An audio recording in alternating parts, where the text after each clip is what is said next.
Doctor Rathore, excitement इतनी ज्यादा हो रही थी कि मुझसे रुका नहीं गया। कुछ नया अपडेट आया है दर्श की सर्जरी के बारे में, या कितनी जल्दी हम उसकी सर्जरी करा सकते हैं? कुछ दिन और दीजिए ना राहुल साहब, मैं दुनिया के बड़े से बड़े न्यूरोलॉजिस्ट से बात कर रहा हूँ और जैसे ही मुझे कोई ग्रीन सिग्नल आएगा मैं आपको इन्फॉर्म कर दूंगा। पर 90% चांसेस तो है ना डॉक्टर साहब?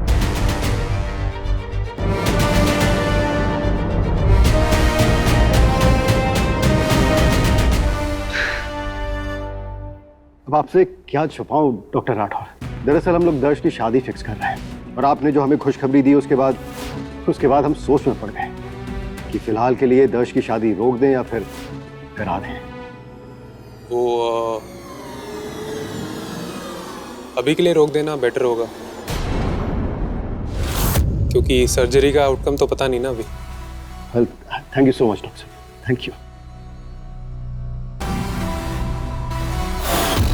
वेल डन डॉक्टर राठौड़, झूठ का सहारा लेकर ही सही, लेकिन इस कॉम वाली के साथ डीबी की शादी तो मैं रोक के ही रहूंगी। गुरुजी के आश्रम में राजवी को फोन जमा करना पड़ता है, इसलिए मेरी उससे बात नहीं हो पा रही।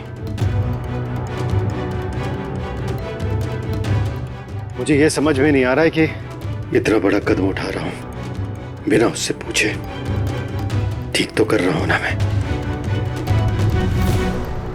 अपने बच्चे की भलाई के लिए उठाया हुआ कदम गलत कैसे हो सकता है? आप जो भी कर रहे हैं सही कर रहे हैं, अपने आप पे भरोसा रखिए। यार, एक तो चार्मी को मना भी नहीं कर पाया लंच पर आने के लिए। अब वो पूछेगी फोन क्यों नहीं उठा रहे थे, क्या एक्सप्लेनेशन दूंगा? Hello, listen to me very carefully. Rawal परिवार में यह बात किसी को पता नहीं चलनी चाहिए कि मैं द्वारका में हूं उस टाइम पे।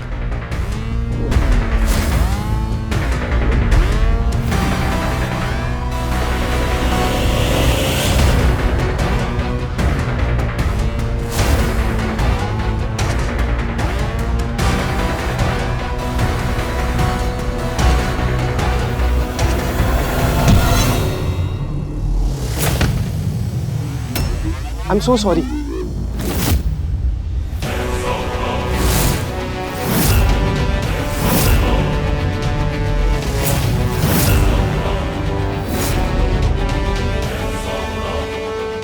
आई होप इसने मुझे देखा ना हो।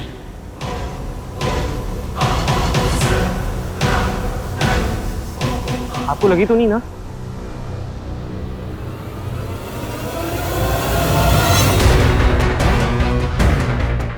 नहीं देखा, थैंक गॉड। जब तक डीबी की शादी टूट नहीं जाती बहुत केयरफुल रहना होगा मुझे।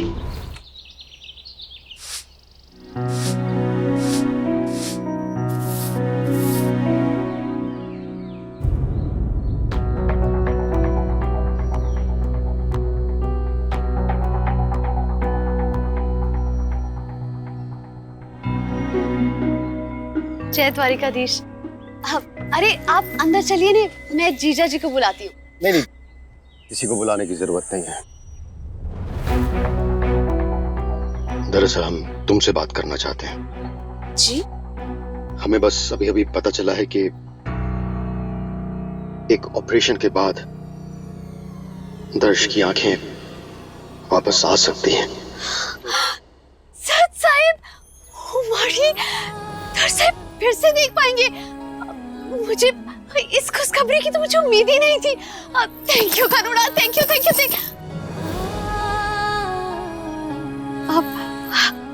आप दर्श साहिब का जल्द से जल्द ऑपरेशन करा दीजिए, और अगर शादी की डेट आगे भी करनी होने तो मुझे कोई वांधो नहीं। अरे दर्श साहिब अपनी शादी देख पाएंगे, इससे बड़ी खुशी की बात और क्या हो सकती है। मैं आप लोगों का मुंह मीठा कराने के वास्ते आपके लिए मिठाई लेकर आती हूँ। नंदिनी, देखो जो हम बात करने आए ना। नंदिनी, हम चाहते हैं कि रिश्ता तोड़ दिया जाए।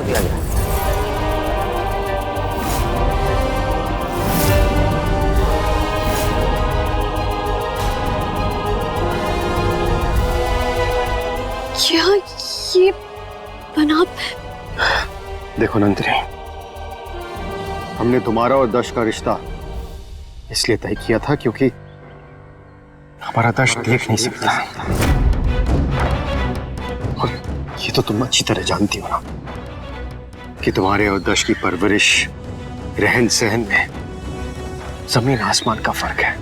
और रिश्ता तो बराबरी वालों में होना चाहिए ना नंदिनी। तो आपको लगता है कि दर्श साहब की आंखें आ जाने के बाद वो पछताएंगे कि मुझ जैसी गरीब लड़की से शादी की?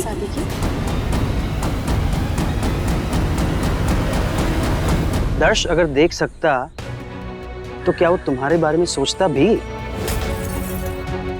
अपनी आंखों के साथ साथ उसने तुमसे भी समझौता ही किया है।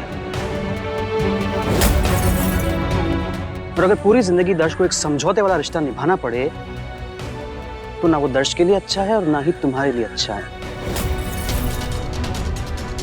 देखो नंदी, अभी कुछ भी नहीं बदला है। मैं जानता हूं कि दर्श सामने से ये रिश्ता नहीं तोड़ेगा, लेकिन मैं चाहता हूं कि इससे पहले कि हमारे घर की औरतें तुम्हें चुनड़ी उड़ाने के लिए यहाँ पर आए, मैं चाहता हूं कि तुम सामने से इस रिश्ते के लिए मना कर दो।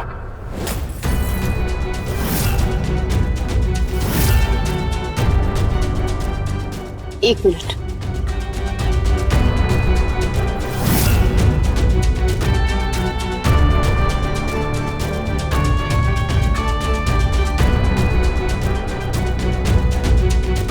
जीजा जी ने अपने हाथों से एक कार्ड बनाया है। सुंदर है ना?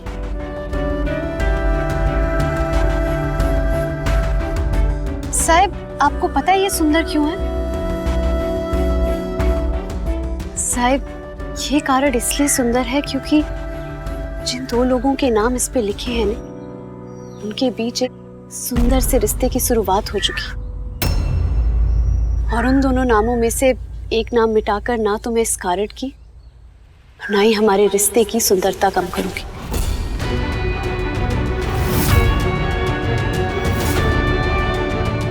मुझे माफ करना साहब, मैं ये रिश्ता नहीं तोड़ूंगी।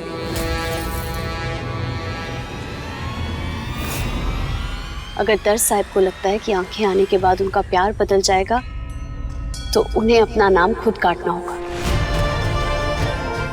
आंखें हो या ना हो, मेरा प्यार उनके लिए कभी नहीं बदलेगा।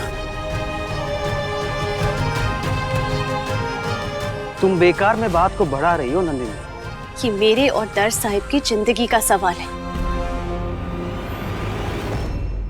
देखो नंदिनी, एक बात याद रहे, डॉक्टर राकेश राठौड़ ने अभी तक ऑपरेशन की डेट हमें नहीं दी है और मैं नहीं चाहता कि दर्श को इस बात का पता चले।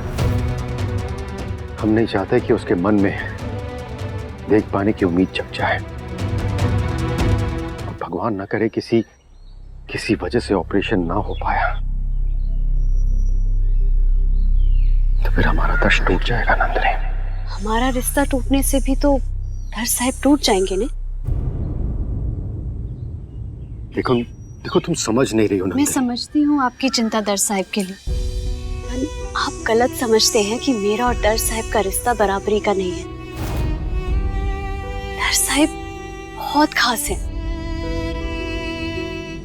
लेकिन मैं गरीब होते हुए भी साधारण लड़की नहीं हूँ। अरे साधारण लड़कियां तो वो होती हैं जो दर्श साहब को सिर्फ इस शर्त के लिए स्वीकार कर ले कि वो भी बाकी लोगों की तरह है।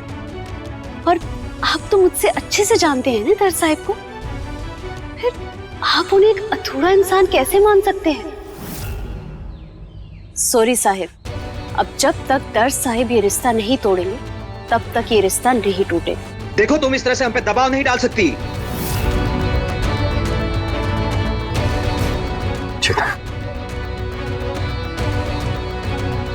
Let's go.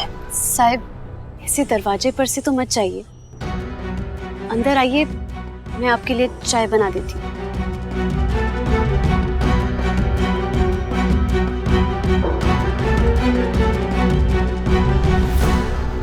एक ऑपरेशन के बाद दर्श की आंखें वापस आ जाएंगी। तूने सुना?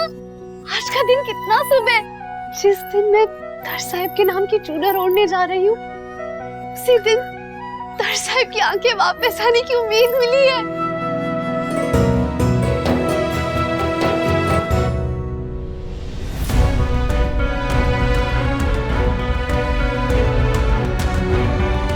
कुछ बहुत जरूरी है जो मुझे भी करना होगा डिंगली। चेतन, मोटा भाई, ऐसा कैसे कर सकते हो आप लोग? अभी तक तो राजवी भाभी से बात नहीं हुई है इस बारे में, और आप जाके नंदिनी से बात करके आए। अरे जब राजवी भाभी को पता चलेगा तब क्या होगा, कभी सोचा है? मैंने वही किया जो मुझे ठीक लगा, और ये जानने के बाद भी कि दर्श की आंखें आने के बाद वो शायद उसे पसंद न करे, वो रिश्ता तोड़ने को तैयार ही नहीं है, तब तो मुझे और ज्यादा लगने लगा है कि नंदिनी दर्श के लिए बिल्कुल भी ठीक नहीं है। और मोटा भाई, मैंने तो दोनों की कुंडलियां मिला के भी देखा, मुश्किलों से बड़ी शादी होगी इन दोनों की। खास करके नंदिनी की तरफ से बहुत बाधाएं हैं इस रिश्ते में। बाधाएं हैं तो उपाय भी होंगे चाचू।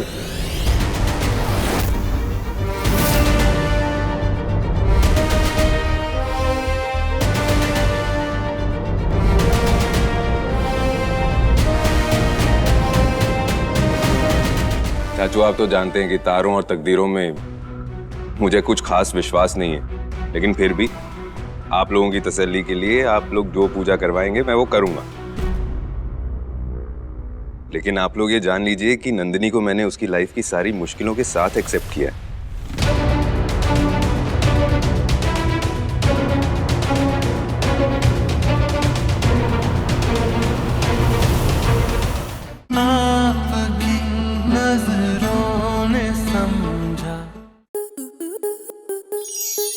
स्टार प्लस के YouTube पेज पर आने के लिए आपका धन्यवाद। अपने फेवरेट शोज देखने के लिए subscribe to star plus YouTube page and hit the bell icon.